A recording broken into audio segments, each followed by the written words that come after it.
Ladies and gentlemen, just a reminder. And she's still giving him lift. With the score at 9 legs old. The match well, here we are. By 2 clear legs. 19th leg is Andy to throw first. Going on now till somebody. Legs clear.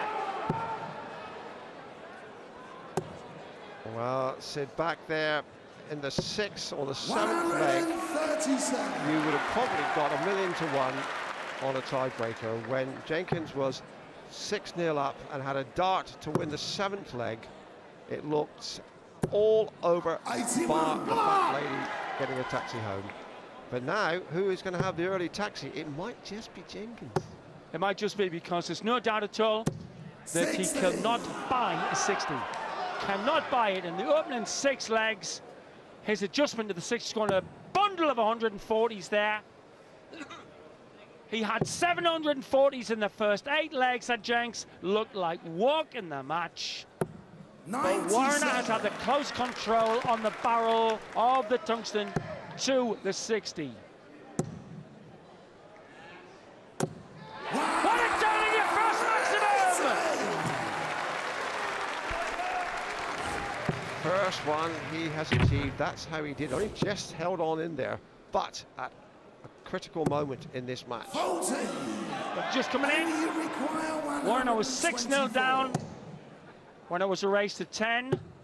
It's now 9-9. He's pegged back, and the winner is the man who goes 2 clear first.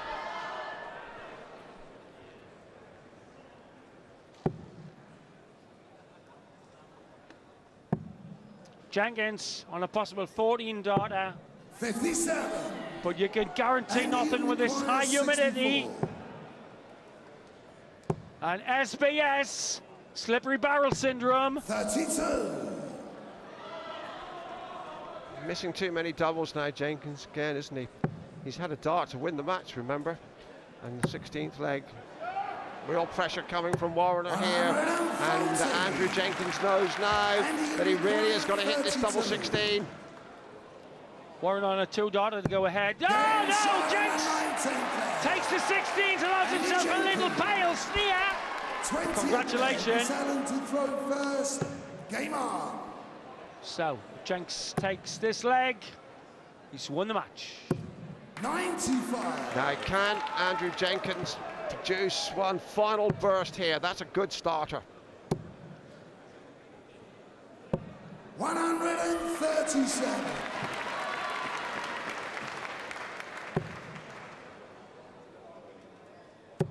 Well, so far the DPL's dart players, ladies, have looked exquisite and elegant and cool here. But Brenda Warriner-Little has put the mockers on all that. She supported her hubby through thick and thin. The hairdo's taking a hammering. And he's got to win this leg. He's going the right way about it. Oh, righty!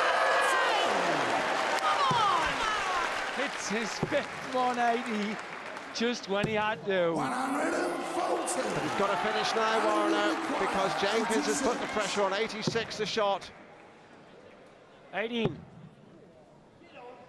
Bull the same. Whoa, now for the match that he looked to have by the throat half an hour ago. Double 12. Oh, panic. Double 12. At last, Jenkins just finds the touch. He wins it, but my word, Alan Warriner has given his all, and that lady's given us entertainment. And that was a fine darts match and one of the great comebacks, which just didn't finally pay off. Jenkins goes through, but my word, it was close. So we see a near whitewash by James Weird. 10-1, and now Jenks 6-0 up, and just went over the line ahead of Water. Coming next, Andy Smith the Pieman and Roland Sholton. That'll be a boner. Not been entertained on a Tuesday afternoon like that for a long, long time. What a game we had. Andy Jenkins 6-0 up, and it went into overtime. What a fight back from Warriner-Little. But it's Jenkins who goes through to round 2.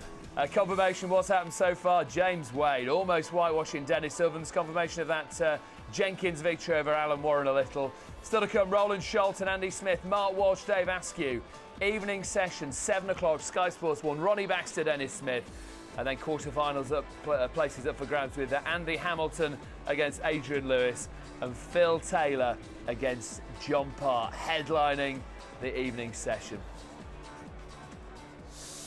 You look a bit shell-shocked, young man. Well, you know, you're playing one of... Alan used to be one of the top best players in the world, you know. I know he's lapsing a bit now, but he used to be world #1, so he's a good player.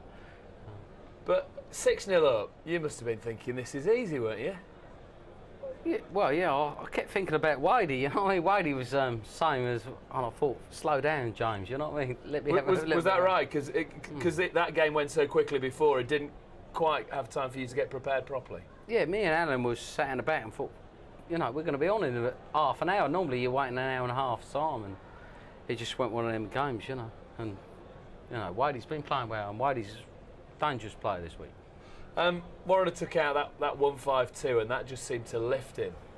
And for some reason, you couldn't hit that treble 20 for a period in the middle of that game. To be perfectly honest with David, like everyone knows, I'm thinking about the Premier League at the moment, and you know what Barry Earn's done. We're just thinking about the Premier League, and that's all I want at the moment is the Premier League on a Thursday night. Because you're right in there, right in the mix. There's a little group of players who are desperate to get in that top. You've got the 6th position at the moment, is that right? Well, yeah, at the moment I'm on number 6. I'm 1 point behind Dennis and Ronnie. I just want to play on a Thursday night and tell my mates, you know, my mates are saying, why are you not playing there? And I'm saying, you know, instead of playing in the pub, I just want to be there. Just, you know, it's excitement. This game of darts is all excitement now. Sid's been talking about slippery dart syndrome behind the scenes in the commentary as well. Is that a problem? The heat out there, the grip on the dart? We saw Wayne Mardle wearing a wristband yesterday, just trying to mop up the sweat. I think it's going to get hotter tomorrow. So the weather forecast said it's going to get hotter tomorrow. So only time will tell, you know. But it is hot out there. It's unbelievable. 92 degrees it is up there today, which is 1 degree hotter than it was last night. Yeah, but you haven't got the lights on that, have you? You know what I mean? That's just under the shade, if you ask me. I mean, you want to get up there, and I'll tell you, it's about 120 up there, if you ask me. Hey, listen, Charlton Smith head-to-head next. Who do you want? I'd rather have Smith because I keep beating him, but you know, Roland's a quality player. At the end of the day, I'm through. Get past the first round like every other player was saying, that'll do me. So. And this vying for the Premier League spot, it's reinvigorated you, hasn't it? You know, you're taking it a hell of a lot more serious than I've seen you in a number of years. I'm practising 4 or 5 hours a day. Even my mates know I'm doing it, and you've got to do it. At the end of the day, it's money. At the end of the day, I've taken it as a full-time pro. I've given up my job, and that's what I want to do. I want to play this for a living, and it's lovely. Is that difficult when you give up the day job and just ordering your day and working out when you got to practice and what you got to do to be a pro? Well, it is when the missus turns around and says you're not earning money. You know, yeah. Some days when you get beat first round, but you know. So. Hey, listen, that was a hell of a show. Cheers, mate. Congratulations, through to round 2. We'll be playing the winner of this.